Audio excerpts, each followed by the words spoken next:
신입 기획자 면접 단골 질문이 하나 있습니다. 무슨 게임을 해보셨나요? 그 게임은 재미있었나요? 재미없었나요? 재미있었다면 왜 재미있었나요? 재미없었다면 왜 재미없었나요? 자, 여러분들은 이 질문에 대답할 수 있나요? 아마 면접을 보신 적이 있다면 공감하실 겁니다. 대답은 할 수 있지만 만족스러운 대답은 하기 어렵다고요. 네, 이 질문은 정말 쉬워 보이면서도 어려운 질문입니다. 이 질문이 단골 질문인 이유는 지원자와의 공감대 형성 목적도 있지만 지원자가 얼마나 조리 있게 답변할 수 있는지를 판별하기 위한 목적이 가장 크죠. 자, 그럼 이번 시간에는 기획자의 언어로 게임의 재미를 표현하는 법을 알아봅시다. 재미를 표현하기 어려운 이유. 자, 여러분, 현재 모바일 게임 매출 1위가 무슨 게임인지 아시나요? 리니지M이네요. 아마 이 영상을 보고 계신 대다수의 분들은 리니지M을 안 해봤거나 아니면 공부 목적으로 잠깐 찍먹해봤지만 재미를 못 느끼고 이탈하셨을 거라 생각됩니다. 하지만 프로 기획자라면 본인의 취향과 관계없이 매출 상위권 게임의 재미 요인을 논리적, 구체적으로 말할 수 있어야 해요. 그럼 리니지M을 예시로 삼고 질문해 보겠습니다. 실제 면접이라 생각하고 답변을 떠올려주세요. 리니지M 해보셨나요? 조금 해보고 접으셨다고요? 왜 접었어요? 5, 4, 3, 2, 1, 땡! 무슨 답변을 생각하셨나요? 재미없어서요. 만약 이런 대답을 하셨다면 여러분은 아직 레벨 1, 일반 유저의 언어로 말하고 있는 겁니다. 이럴 경우 면접관은 지원자를 안타깝게 생각하고 더 좋은 답변을 이끌어내기 위한 추가 질문을 할 겁니다. 왜 재미없었을까요? 답변을 생각해 보세요. 5, 4, 3, 2, 1, 땡! 제 취향이 아니라서요. 설마 이렇게 답변하신 분들은 없겠죠? 취향이 아닌 이유가 취향이 아니라서라면 이건 마치 경기가 좋아지면 불경기에서 탈출할 수 있습니다. 와, 다를 바가 없잖아요. 제가 리니지의 주요 타겟층이 아니라서요. 저희 세대 게임이 아니라서요. 옛날 리니지의 추억이 없어서요. 이런 말도 다 마찬가지입니다. 업게임이라면 1위 게임의 성공 요인 분석을 위해 아무리 재미가 없다고 해도 최소한의 플레이는 해봐야 하는데 그게 하기 싫다는 답변처럼 들려서 더더욱 마이너스죠. 그리고 재미라는 추상적인 감정을 그 게임을 모르는 사람조차도 공감시킬 만큼 기획자의 언어로 잘 말할 수 있는 사람인지를 확인하고 싶어서 물은 것이지. 정말로 당신의 취향이 무엇인지 궁금해서 물어보는 케이스는 잘 없습니다. 지원자의 취향은 단순히 어떤 게임, 어떤 장르를 좋아하는지 묻는 것으로도 충분히 알 수 있으니까요. 적어도 이 영상을 보고 계시는 여러분들은 이보다 더 좋은 답변을 하셨을 거라 생각합니다. 바로 뒤에 나올 레벨 2 지망생의 언어로요. 레벨 2 기획 지망생 단계에 갓 입문한 분들이 자주 하는 답변이 있습니다. 그래픽이 별로예요. 스토리가 뻔해요.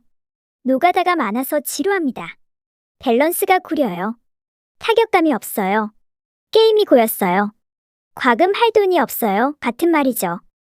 이 역시 일반 유저의 레벨에서 크게 벗어나지 않은 알맹이 없는 답변이에요. 이 게임이 추구하는 바가 무엇인지 전혀 이해하지 못한 채 본인만의 어떤 절대적인 취향을 만족하지 못했다고 말하는 것과 다름없으니까요. 그리고 이런 답변은 다음과 같은 함정 질문으로 완벽하게 무력화시킬 수 있습니다. 그래픽이 좋아야 재미있다고요? 그럼 바람의 나라는 왜 아직도 잘 되고 있나요? 스토리가 있어야 재미있다고요? 그럼 배틀그라운드는 왜 성공했을까요? 노가다가 많아서 지루하다고요? 그럼 메이플 스토리는요? 밸런스가 구려서 싫다고요? 그럼 리그 오브 레전드는 황금 밸런스인가요? 타격감이요? 그럼 타격감 안 좋다고 소문난 디아블로는 왜 잘 나가나요? 게임이 고였다고요? 그럼 리니지M보다 더 먼저 나온 게임들은 다 망했겠네요? 과금할 돈이 없어서 재미가 없다면 리니지M의 90% 이상을 차지하는 무과금 유저들은 무슨 재미로 플레이를 하고 있는 걸까요? 등등. 그렇게 꼬리 질문을 받은 여러분들은 어떻게 해서든 수습을 해보겠다고 리그 오브 레전드가 완벽한 황금 밸런스는 아니긴 하지만 리니지M보다 그래픽이 좋고 캐릭터 배경 스토리가 탄탄하고 e스포츠도 있고 같은 말을 하겠지만 이미 때는 늦었습니다. 그럼 방금 말씀하신 리그 오브 레전드의 성공 요소를 모두 갖추고 있었던 비 어로즈 오브 비톰은 왜 그렇게 되었나요? 같은 질문이 이어지면 차라리 나은데 참을성 없는 면접관의 머릿속에서는 지원자가 갖고 있는 역량보다 오늘의 점심 메뉴가 더 궁금해졌을 겁니다. 어떤 게임이 재미있는 이유 또는 재미없는 이유를 표현하는 것이 어려운 이유는 무엇일까요? 첫째, 사람마다 다르게 느끼는 주관적인 재미의 기준을 객관화하기 어렵기 때문입니다. 둘째, 재미라는 것은 감성의 영역이기에 재미라는 추상적인 개념을 구체적이고 논리적인 언어로 정제하는 것이 어렵기 때문입니다. 어떤 게임을 재밌다고 또는 재미없다고 느끼는 이유는 분명 사람들마다 조금씩 다를 겁니다. 누군가에게는 갓겜이 누군가에게는 똥겜인 것처럼요. 하지만 뇌가 재미있다는 감정을 느끼는 메커니즘은 뭔가 공통점이 있지 않을까요? 그렇다면 재미에 대해 좀 더 본질적으로 탐구해보면 더 좋은 답변을 할 수 있게 되지 않을까요? 그리고 더 나아가서 재미의 핵심 요소를 꿰뚫어보고 기획자의 언어로 표현할 줄 아는 사람이 어떤 게임의 좋은 점을 벤치마킹할 수 있고 나쁜 점을 반면교사 삼을 줄 아는 좋은 기획자가 될 수 있지 않을까요? 이게 되지 않으면 어설프게 베껴서 망했다든가 전작의 재미 요소를 계승하지 못한 후속작이라는 평가를 듣는 수많은 게임들의 전철을 밟게 되겠죠? 왜 재미있을까? 라프 코스터의 재미이론이라는 책을 보면 머릿속에서 도파민과 엔도르핀이 분비되는 순간 사람은 재미있다는 감정을 느낀다고 합니다. 그럼 도파민과 엔도르핀은 어떤 상황에 분비될까요? 여러 가지 요인이 있지만 의외로 큰 비중을 차지하는 요인 중 하나는 학습이라고 합니다. 학습이 우리가 싫어하는 공부만을 의미하는 것은 아니에요. 새로운 자극을 받았을 때 이 자극의 패턴을 인식하고 다시 동일한 자극을 받을 수 있게 하는 방법을 알아내는 과정 역시 넓은 범위에선 학습에 해당됩니다.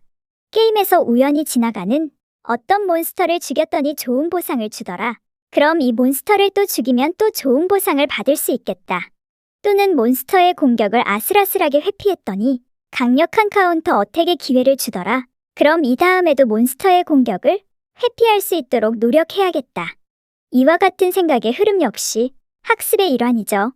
이것이 가능한 이유는 게임은 공부에 비해 피드백이 즉각적으로 오는 편이라 그렇습니다. 피드백과 학습의 반복적인 순환 과정에서 유저는 이를 재미있다고 느끼게 되는 거고요. 그리고 공부보다 게임이 재미있는 이유는 기획자가 이렇게 학습해야 할 패턴을 인식하고 숙달하기 쉬운 방식으로 단계적으로 그리고 적당한 주기로 배치해 놓았기 때문입니다. 반대로 어떤 게임이 재미가 없다고 느꼈다면 그 게임은 패턴이 단조롭거나 패턴 학습의 보상 피드백이 적절하지 못하거나 새로운 패턴이 주기적으로 등장하지 않거나 패턴이 존재하지만 그걸 도저히 알아먹을 수 없는 형태로 되어 있을 가능성이 높습니다. 만일 어떤 게임의 동일한 패턴의 학습만 반복적으로 쭉 존재한다면 어떨 것 같나요? 물론 그런 게임도 있기는 합니다만 오래 붙잡고 할 만한 게임은 아닐 겁니다. 게임이 재미있는 이유는 패턴의 학습에 흥미로운 선택까지 더했기 때문이에요. 게임은 흥미로운 선택의 연속이다. 라는 명언을 들어보셨죠? 그럼 흥미로운 선택이란 무엇일까요? 나의 선택에 의미가 있다고 느낀다면 그것이 바로 흥미로운 선택입니다. 게임이 재미있는 이유는 플레이어에게 게임을 통제할 수 있는 권력을 쥐어주기 때문입니다. 물론 무한한 권력이 아닌 기획자가 정해놓은 범위 안에서의 권력이죠. 내 아바타를 어느 곳으로 이동시킬 것인지, 무엇을 할 것인지, 어떤 방향으로 성장시킬 것인지 등등이요. 만약 아이템 강화 성공이 플레이어가 통제할 수 없는 확률에 달려있다고 해도 강화 성공한 아이템을 가질 수 있는 루트는 사냥, 경쟁, 과금 등 다양하게 주어지고 있습니다. 확률 대박보다 속도는 느릴지라도 언젠가는 노력하면 가질 수 있을 거라는 환상과 함께 말이죠. 만일 인생이 뜻대로 풀리지 않아서 게임 속으로 도피하고 싶다 느껴진다면 그것은 기획자가 정해놓은 게임 속 자유도보다도 현실의 자유도가 오히려 더 낮은 환경에 놓여있기 때문일 거예요. 마찬가지로 어떤 게임이 재미가 없다고 느꼈다면 그것은 플레이어에게 주어진 통제력이 이 게임에 기대한 바보다 낮거나 무슨 선택을 해도 마찬가지일 정도로 의미가 없는 뻔한 선택지만 있거나 의미 있는 선택을 하는데 필요한 정보, 기회, 상황을 함께 제공해주지 않고 있기 때문입니다. 기획자가 게임에 학습해야 할 패턴과 흥미로운 선택지들을 잔뜩 배치해 놓았다고 해도 플레이어가 이것에 몰입할 만한 동기가 없으면 아무 소용이 없습니다. 출근해서 실제 돈을 벌기 위해 8시간 일하는 것은 지겹지만 게임에서 가상의 아이템을 얻기 위해 8시간을 보내는 것은 재미있는 이유가 무엇일까요? 현실에서 쓰지도 못하는 가상의 재화나 아이템을 갖기 위해 자발적으로 노력할 만한 동기를 게임에서는 아주 치밀한 방법으로 부여하고 있기 때문입니다. 치밀한 방법이 뭐냐고요? 타겟 플레이어가 어떤 것에 동기를 갖는지 정확히 파악하고 적절한 상황에 은근슬쩍 제시해주는 것이죠.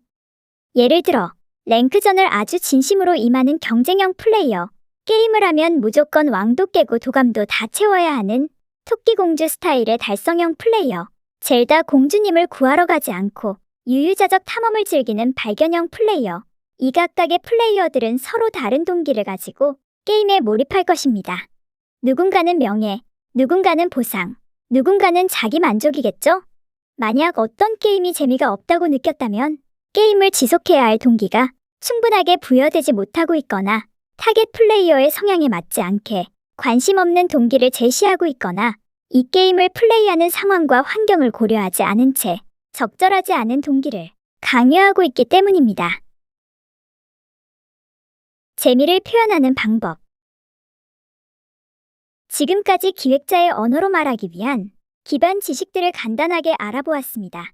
하지만 여기서 그친 채 면접에서 동기부여가 되지 않아서 재미없었습니다. 흥미로운 선택지가 없어서 재미없었습니다. 따위의 답변을 해봐야 아무 소용이 없어요. 이런 답변은 어느 게임에 다 가져다 붙여도 들어맞는 말이니까요.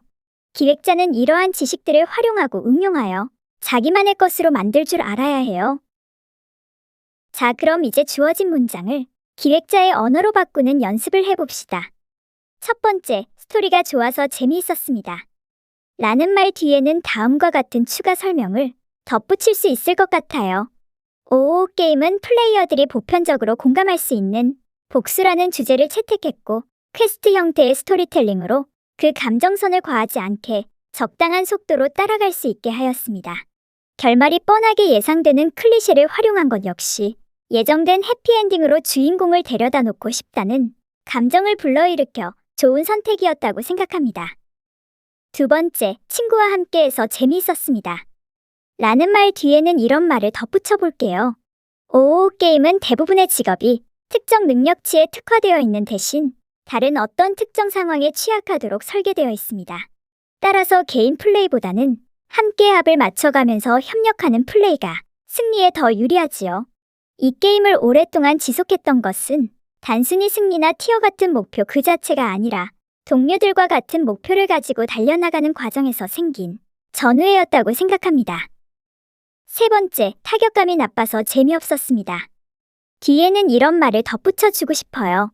같은 장르의 다른 어떤 게임은 보스의 공격 패턴이나 행동 방식이 얼핏 무질서해 보이더라도 몇 판 정도 헤딩해보면 특유의 패턴을 간파해낼 수 있도록 직관적으로 디자인되어 있습니다. 그래서 이 보스의 공격은 강강, 중, 강약이로군. 그러면 회피 위주로 플레이하다가 맞아도 안 아픈 공격이 들어올 때 강한 한 방을 날려주면 되겠다. 같은 전략을 세울 수 있고 내가 생각한 전략이 들어맞는 순간 정답을 맞췄다는 스릴과 쾌감을 느낄 수 있습니다. 하지만 오오오 게임은 단지 하드코어하기만 할 뿐 언제 때려야 할지 도무지 알기 어려워 때리는 족족 허공을 스치는 기분이라 쫄깃한 타격감을 느낄 기회가 적어서 아쉬웠습니다. 그리고 마지막, 밸런스가 나빠서 재미없었습니다. 에는 이런 말을 추가로 해보세요. 완벽한 밸런스는 무슨 선택을 해도 같은 결과가 나오기 때문에 오히려 단조롭게 느껴질 수 있습니다. 그래서 보통의 게임들은 황금 밸런스를 지향하면서도 메타의 순환을 통해 비교적 강력한 정답을 하나 이상 만들어두는 편인데 오오 게임은 이러한 경향이 극단적으로 강한 편입니다. 과정보다 결과를 중시하는 성향의 플레이어는 사기챔으로 쉽게 승리를 따내며 일상의 스트레스를 풀 수 있어 좋겠지만 저와 같이 역경을 극복하는 과정을 중시하고 새로운 메타 발굴의 재미를 느끼는 플레이어는 결말을 스포당한 영화를 보는 것처럼 플레이가 단조롭고 의미 없게 느껴져 좀 더 성취감을 느낄 수 있는 다른 게임을 찾게 됩니다. 어때요? 이제는 여러분도 어떤 게임이 재미있는 이유와 재미없는 이유를 좀 더 구체적으로 말할 수 있게 되었을까요? 그럼 리니지M이 재미있는 이유 또는 재미없는 이유 둘 중 하나를 댓글로 달아주세요. 만약 재미없었다면 어떤 부분에서 보상에 대한 피드백이 부족했다고 생각하나요? 어떤 부분에서 선택지가 의미 없다고 느꼈나요? 어떤 부분에서 게임을 지속할 동기가 부족하다고 느꼈나요? 그리고 저희 게임 캔버스에서는 이렇게 기획자의 언어로 문서를 쓰거나 소통하는 방법을 알려드린다고 광고할 줄 알았지? 응, 안 해.